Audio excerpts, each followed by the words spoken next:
আসসালামু আলাইকুম। আজ আমি আইফেল টাওয়ারে এসেছি। চোখের সামনে জীবন্ত ইতিহাস।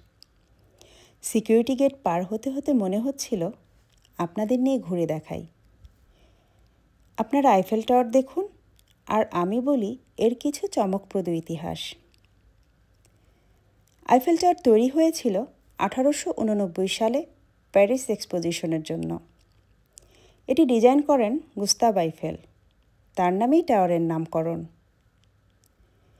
আইফেল টাওয়ারের উচ্চতা প্রায় 330 মিটার, যা বাংলাদেশের জাতীয় স্মৃতিসৌধের প্রায় 7.5 গুণ।